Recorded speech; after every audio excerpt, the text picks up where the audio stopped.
Hello everybody, so আজিৰ এই ভিডিঅ'ত আমি চাব গৈ আছো চুম্বকীয় বল। আমি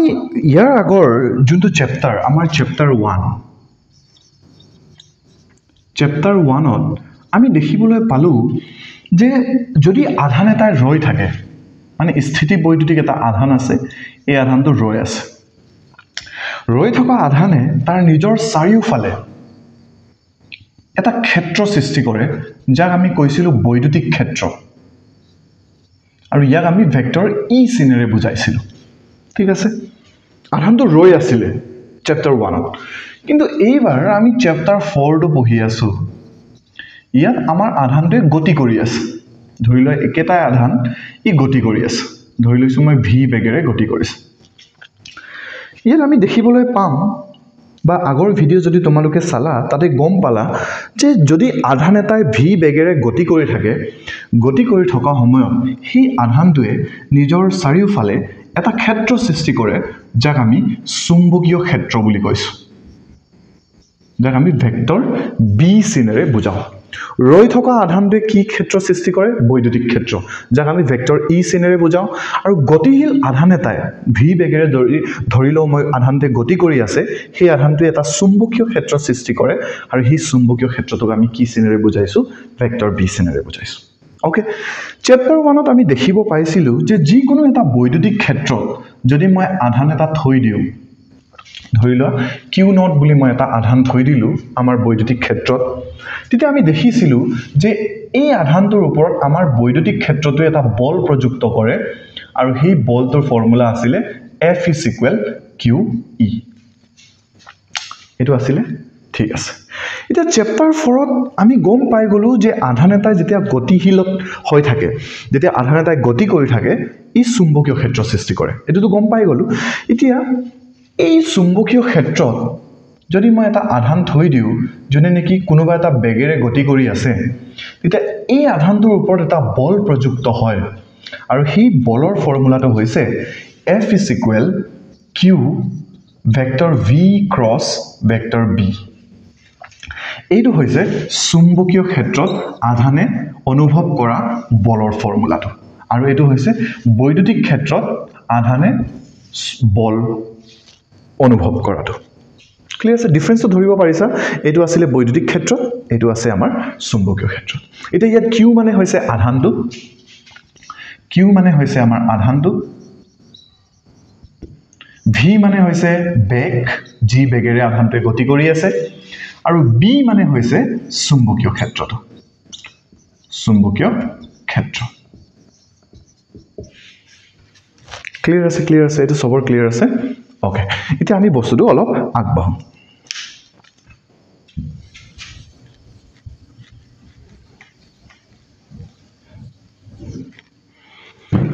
আমি গম পালো যে ইয়াত যদি এটা চুম্বকীয় ক্ষেত্ৰ আছে ধৰি লোৱা এনেকে আছে এটা চুম্বকীয় ক্ষেত্ৰ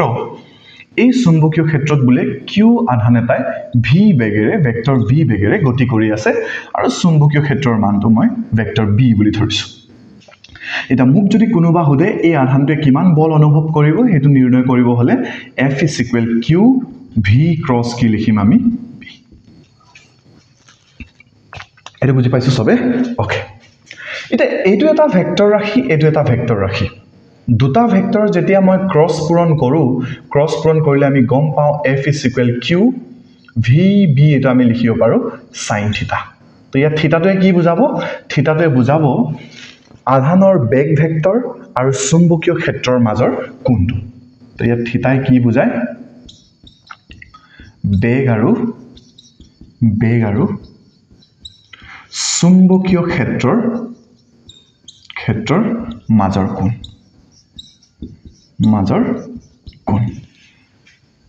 ক্লিয়াৰ আছে এটো সবৰ বুজি পাইছো নে এটো ওকে এতিয়া চল এটো গম পাই গলো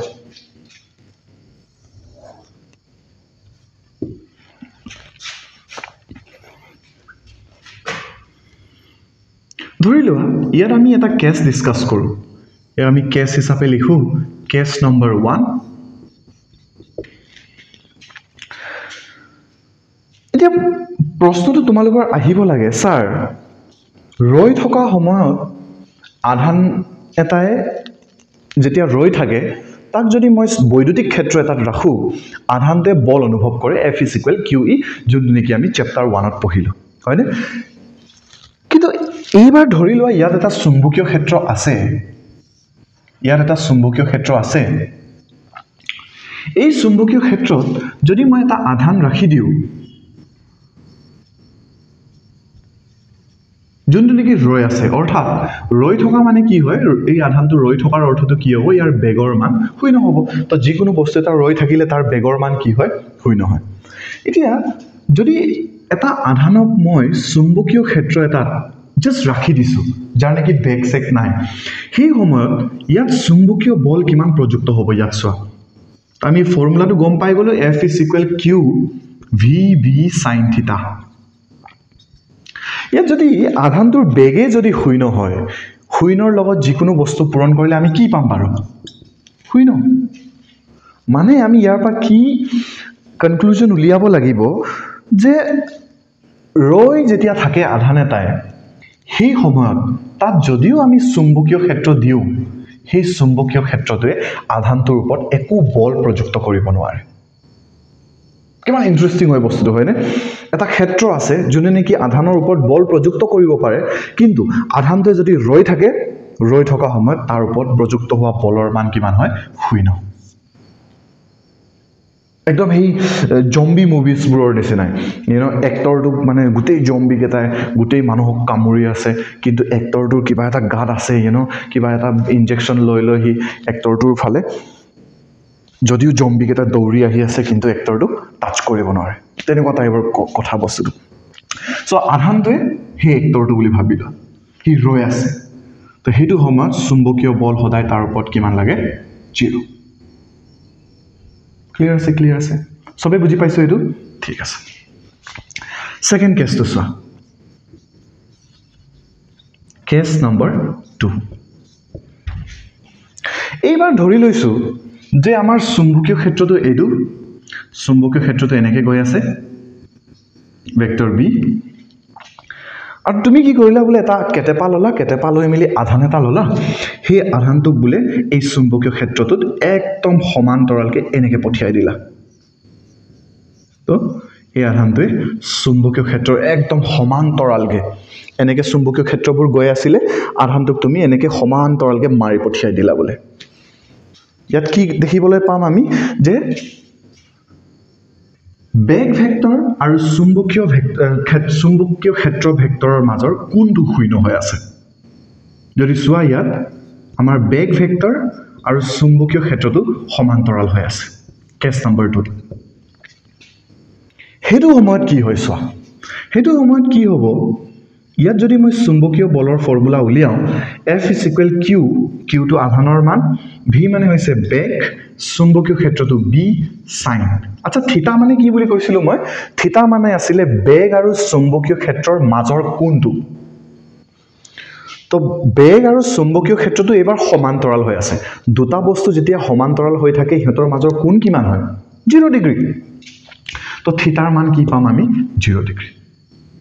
এটা sin 0 ৰ মান কি হয় বাৰু sin 0 ৰ মান 0 হয় এটা 0 ৰ লগত যিকোনো বস্তু পূৰণ কৰিলে আমি এনসাৰটো কি পাম 0 অৰ্থাৎ ইয়াত আমি কি গম পালো যে চুম্বকীয় বলৰ মান দুইটা কেছতে শূন্য হৈছে প্ৰথম কেছটো কি আছিল আধানটোৱে ৰৈ আছিল বেগটো শূন্য হৈ আছিল সেই কাৰণে চুম্বকীয় বলৰ মানটো কি পালো আমি 0 কিন্তু এইবাৰ আমি কি দেখিলো যদিও আধানটো গতি কৰি আছে কিন্তু চুম্বকীয় ক্ষেত্ৰটোৰ লগত যেহেতু সমান্তৰালকে গতি কৰি আছে সেই কাৰণে থিটাৰ মানটো শূন্য হয় শূন্য হোৱাৰ ফলত এইবাৰো চুম্বকীয় বলটো কিমান পাইছো আমি 0 পাইছো ৰাইজে বুজি পাইছে এটো ক্লিয়াৰ আছে হ'ব তো ইয়াত যদি মই আধানটো b ভেগেৰে পঠিয়াই দিও এই বিন্দাস গুছি যাব তুমি যিমান জোৰছে ইয়াক মাৰি দিছা ইমানে জোৰছে দুনিয়াকে সিধাকে এনেকৈ গুছি যাব নিউটনৰ প্ৰথম সূত্ৰ মনত আছে চাগে নিউটনৰ প্ৰথম সূত্ৰ কি আছিল গতি কৰি থকা বস্তু এটা গতি কৰি থাকিব বিচাৰিব আৰু ৰৈ থকা বস্তু এটা ৰৈ থাকিব বিচাৰিব যেতিয়ালৈ আমি বাহিৰৰ পৰা বল প্ৰযুক্ত নকৰো এটো আছিল নিউটনৰ প্ৰথম সূত্ৰটো তো ইয়াক কেটেপাটোক লৈ মেলি এই আধানটোক যদি মই এনেকৈ মাৰি দিও এই আধানটো ধুনিয়াকে সিধা এনেকৈ ওলাই গুছি যাব ইয়াৰ ওপৰত কাৰণ চুম্বকীয় বল প্ৰযুক্তই নহয় ৰাইজে বুজি পালে এইটো ক্লিয়াৰ আছে অলপ চলপ আইডিয়া পাইছো আমি চুম্বকীয় বলটো কি হয় ওকে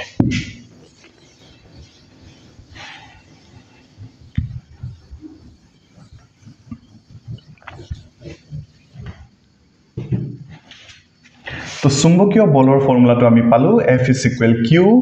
V cross B ইয়াকে যদি সজাই লিখো F is equal Q V V sin theta মানে ভেক্টৰটো গুছাই দিছো ভেক্টৰটো গুছাই দিলে এটা আমাৰ ইয়াত কি আহি যায় F is equal Q V V sin theta okay ইতিয়া সৰ কাহিনীটো আচ্ছা ফাৰ্স্ট ইয়াৰত বা ইয়াৰ আগত যিমান চেপ্টাৰ আমি পঢ়িলো তাত আমি জানো যে আমাৰ যোনটো বল এটা এটা ভেক্টৰ ৰাখি হয় আৰে হয় না হয় এটা ভেক্টৰৰ কি থাকে দিশ থাকে আৰু তাৰ লগতে কি থাকিব লাগে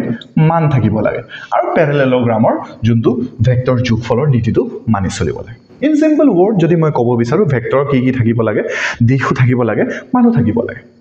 এটা ক্ষেত্ৰ এটাত যেতিয়া আধান এটাই গতি কৰি থাকিব চুম্বকীয় ক্ষেত্ৰ এটাত আধান এটাই যেতিয়া গতি কৰি থাকিব তাৰ ওপৰতো বল প্ৰযুক্ত হ'ব এটা বলটো কোনটো দিশত প্ৰযুক্ত হল হেতু জানাটো উচিত হয় নাই মানটো গম পাই যাম মানটো এই ফৰ্মুলাটো ব্যৱহাৰ কৰি আমি মান উলিয়াই লম কিন্তু দিশটো আমি কেনেকৈ নিৰ্ণয় কৰিম সো দিশ তো আমি নিৰ্ণয় কৰিবই লাগিব কাৰণ বলটো এটা কি ৰাখি হয় ভেক্টৰ ৰাখি দিশটো আমি ডাইৰেকশন বুলিও কওঁ কি বুলি কওঁ ডাইৰেকশন তো দিশটো কেনেকৈ নিৰ্ণয় কৰিম তেন্তে ওকে ইয়াৰ কাৰণে আমাৰ বহুতটা নিয়ম আছে কিন্তু সবচে ইজি নিয়ম যোনটো মই পাও সেটো প্ৰথমতে শেয়াৰ কৰি লম মই নিয়মটো কি হয় সোৱা নিয়মটো ভেৰি সিম্পল ধৰিলা তোমাৰ এই হু হাতটো আছে ওকে হু হাতত আমাৰ পাঁচটা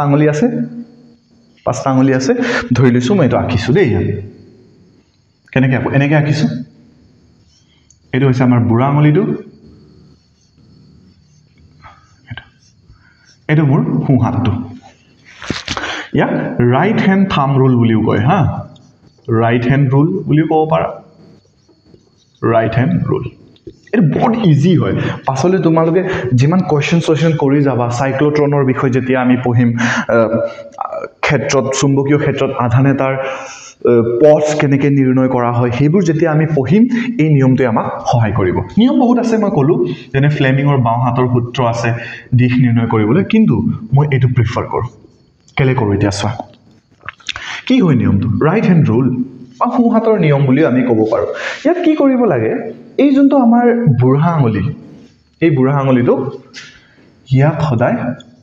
আধানৰ দিশত ৰাখিবা মানে বেকটোৰ আধানৰ যোনটো বেক হেতু দিশত আমি বুঢ়া আঙুলিটো ৰাখিম ঠিক আছে আৰু এই চাৰিটা যোনটো আঙুলি আছে আমাৰ এই চাৰিটা আঙুলিটো যোন ফালে মুখ কৰি থাকে এইটো আমাৰ চাৰিটা আঙুলিটো যোন ফালে মুখ কৰি থাকে এইটো আমাৰ চুম্বকীয় ক্ষেত্ৰৰ ফালে থাকে মই দেখাই আছো এতিয়া জাস্ট শুনি লোৱা কি হয় বুঢ়া আঙুলিটোৱে আধানটোৱে যোন ফালে গতি কৰি আছে হেতু দিশত থাকিব আৰু এই চাৰিটা আঙুলিটোৱে যোন ফালে মুখ কৰি থাকিব এটো কোন ফালে থাকিব চুম্বকীয় ক্ষেত্ৰটোৰ দিশত আৰু এই হাতৰ তলিটো এই অংশটো যোন ফালে মুখ কৰি থাকিব এইটোৱে কি হ'ব বলৰ দিশটো ঠিক আছে বুঢ়া আঙুলিটোৱে দেখাব বেগৰ দিশ চাৰিটা আঙুলি দেখাব চুম্বকীয় ক্ষেত্ৰৰ দিশ আৰু এই হাতৰ তলিটোৱে দেখাব আমাক বলৰ দিশ এইটোৱে দেখাব বল